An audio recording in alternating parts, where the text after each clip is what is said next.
جب تم ہر نماز میں اپنی محبت کو اپنے نصیب میں مانگتے ہو اور اللہ سے دعا کرتے ہو، یا اللہ پاک جس کی محبت نے مجھے تجھ سے ملوایا اسے میرے نصیب میں لکھ دے، وہ میری محبت کی ادھوری کہانی کو مکمل کر دے۔ جب تم سنتے ہو کہ اللہ نے دو لوگوں کی محبت کو مکمل کر دیا، تب تم تڑپ اٹھتے ہو اور تمہارے دل سے آواز آتی ہے کہ میرا بھی تو وہی اللہ ہے نا جو اس کا ہے۔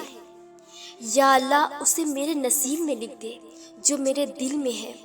اے خدا بس اتنا سا کرم کر دے کہ میری محبت سے میرا نکاح ہو جائے۔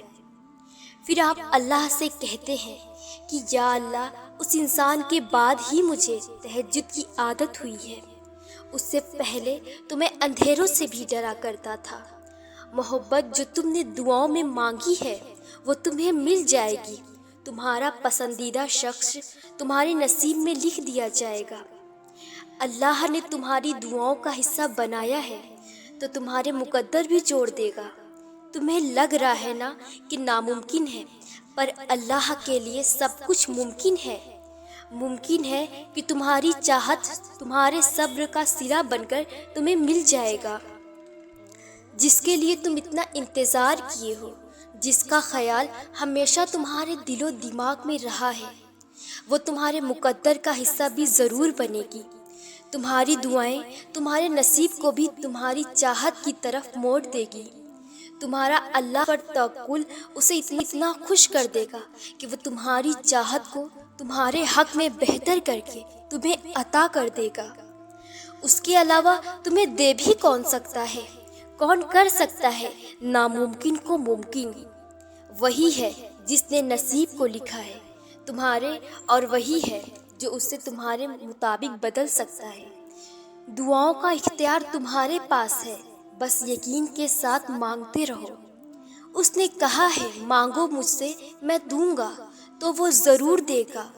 دعاؤں کی توفیق اللہ دیتا ہی اسی لیے ہے کہ تم مانگو اور وہ قبول کرے۔ اگر اسے قبول نہ کرنا ہوتا تو مانگنے کی توفیق ہی نہیں دیتا، اپنے در کا پتہ ہی نہیں دیتا۔ اگر اسے خالی ہاتھ لوٹانا ہوتا۔ اللہ نے چن لیا ہے تمہاری دعاؤں کو قبولیت کے لیے۔ بار بار دعاؤں کا خیال اس لیے تو آ رہا ہے، اسے پسند آ گیا ہے مانگنا تمہارا، اسی لیے تو تم بار بار اس کے در پر دستک دے رہے ہو۔ وہ تمہارے یقین کا صلہ قبولیت کے شکل میں ضرور دے گا۔ وہ اپنی چاہت سمیت تمہاری چاہت سے تمہیں نواز دے گا۔ لوگوں کی باتوں میں نہ آنا، اپنے یقین پر شک کی چادر کو نہ ڈالنا، اپنے اللہ کی رحمت پر سوال نہ اٹھانا، وسوسوں کو حاوی نہ ہونے دینا۔ یاد رکھنا اللہ نے خود کہا ہے مجھ سے مانگو میں دوں گا، اور وہ ضرور دے گا۔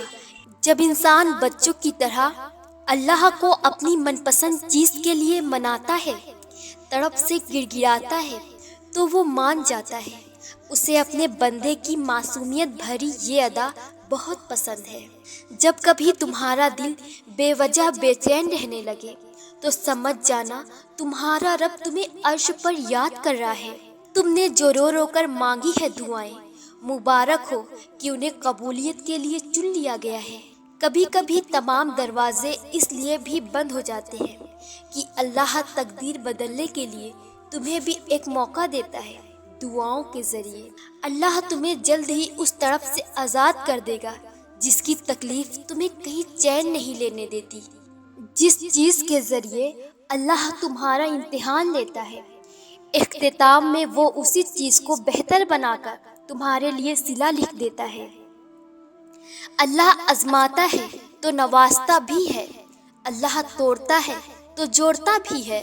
اللہ دنیا کی محبت کو ختم کر دے گا تو اپنی محبت دے گا۔ اللہ ہر غم سے تمہیں آگاہ کرے گا تو خوشی تمہیں سکون دے گی۔ اللہ کی محبت لامحدود ہے۔ میں انتظار میں ہوں وہ محرم بن کر سامنے آئے اور مجھ سے اظہار محبت کرے۔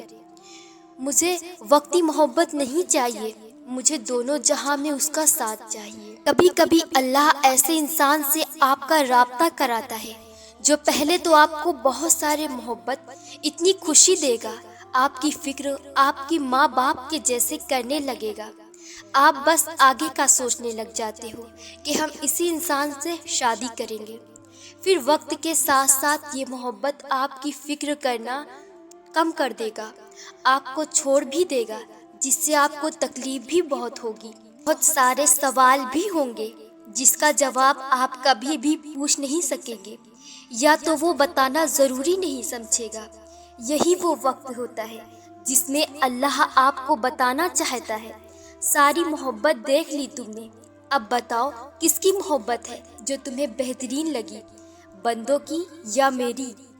ظاہر سی بات ہے اللہ کی محبت میں سکون ہے جو کبھی ختم نہیں ہوتی، نہ ہی بے وفائی ہوتی ہے۔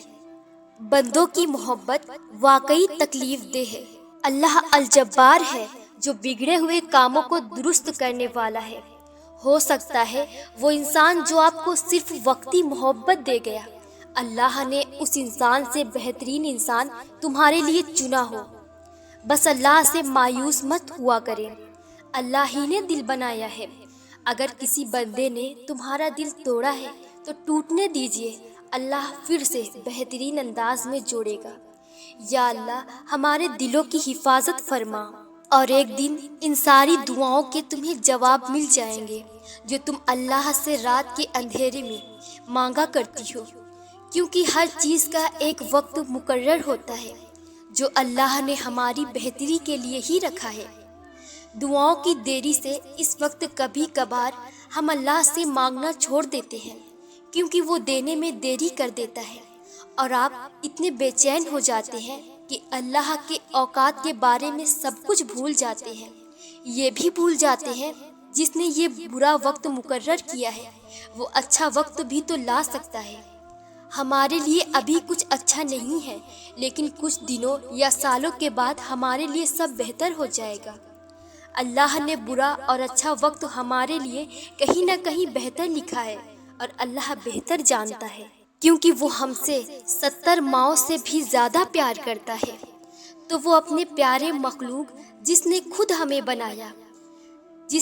ہمیں بنایا ہے اسے تکلیف میں کیسے دیکھ سکتا ہے؟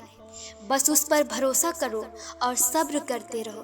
اللہ کبھی بھی اپنے در سے کسی کو بھی مایوس نہیں جانے دیتا، اور ہو سکتا ہے بس وہ وقت قریب ہی ہو اور وہ ناممکن ہونے والی چیزوں کو ممکن میں بدل دے گا۔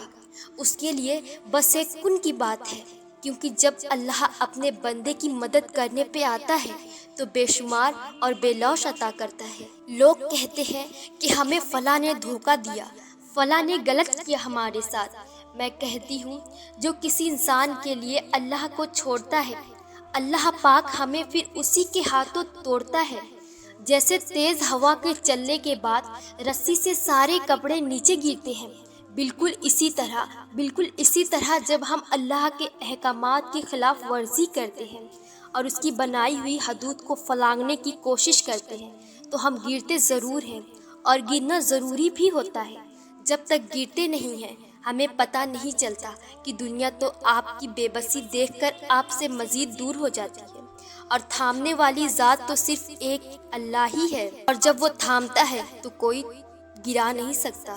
وہ تمہیں سزا نہیں دیتا بلکہ تمہیں اس آزمائش سے گزار کر جزا کے لیے تیار کرتا ہے۔ وہ تمہاری دعائیں رد نہیں کرتا، انہیں بہتر وقت کے لیے سنبھال لیتا ہے۔ وہ تمہیں تڑپتا ہوا نہیں چھوڑتا بلکہ تمہیں خود تک آنے کا وقت دیتا ہے۔ تم خود کو خود ہی توڑتے ہو مگر وہ تمہیں جوڑ دیتا ہے۔ تمہیں نہیں پتا کہ تمہارے منصوبوں کی ناکامی کے بعد اللہ کے پاس تمہارے لیے کیا کچھ ہے۔ بس یقین رکھو جس کا ملنا تمہیں کہیں سے بھی ممکن نہیں لگتا، اس کے پاس تمہارے لیے وہ سب کچھ ہے، اور وہ تمہیں سب واپس لوٹائے گا۔ اے اللہ، میں دوبارہ لوٹ آئی ہوں۔ میں آپ سے بہت سی باتیں کرنا چاہتی ہوں۔ میں جانتی ہوں کہ میں نے آپ کے منصوبوں پر بہت سوال اٹھائے ہیں۔ میں نے روتے اور سسکتے ہوئے اپنا وقت گزارا، یہ جانتے ہوئے بھی کہ آپ نے میرے لیے یہ فیصلہ کیا ہے۔ میں نے پچھلے چند مہینوں میں بہت سے سوالات کیے ہیں۔ میں اس سے کئی زیادہ روئی ہوں جتنا میرا دل اور میری روح برداشت کر سکتی ہے۔ میں نے ایسی باتیں سوچی جو مجھے شاید نہیں سوچنی چاہیے تھی، لیکن میں جانتی ہوں کہ آپ سب سے زیادہ رحم کرنے والے ہیں۔ میں تھک گئی ہوں، لیکن آپ ان سب سے پہلے ہی آگاہ ہیں۔ اس وقت میرا دل بہت درد میں ہے، میرے آنسو رکنے کا نام ہی نہیں لے رہے، میری روح تڑپ رہی ہے، میں بہت تکلیف میں ہوں۔ میں نہیں جانتی میری قسمت میں کیا ہے، آنے والے کل میں میرے ساتھ کیا ہوگا، آپ نے میرے لیے کیا لکھا ہے، میں کچھ نہیں جانتی، لیکن مجھے اس بات کا علم ضرور ہے کہ مجھے آپ پر دل سے بھروسہ کرنا ہے اور سب کچھ آپ کے ہاتھ میں چھوڑنا ہے۔ مجھے آپ پر توکل رکھنا ہے اور جو کچھ بھی ہو رہا ہے قبول کرنا ہے، اور جو بھی آپ نے میرے لیے منصوبہ بنایا ہے اس پر راضی ہونا ہے۔ یہ مشکل ہے، لیکن میں جانتی ہوں کہ آپ مجھے اس وقت سے بھی نکالیں گے۔ آپ میرے ساتھ کبھی کچھ غلط نہیں ہونے دیں گے۔ آپ نے کچھ بہت ہی خاص لکھا ہوگا میرے نصیب میں۔ بالآخر آپ سب سے زیادہ رحم کرنے والے ہیں، انتہائی مہربان اور انتہائی محبت کرنے والے ہیں۔ اے اللہ، میری زندگی میں آسانی پیدا کرے، میرے بے چین دل میں کچھ سکون دے، مجھے ہدایت دے، سیدھی راہ دکھائے اور مجھے ہمت دے۔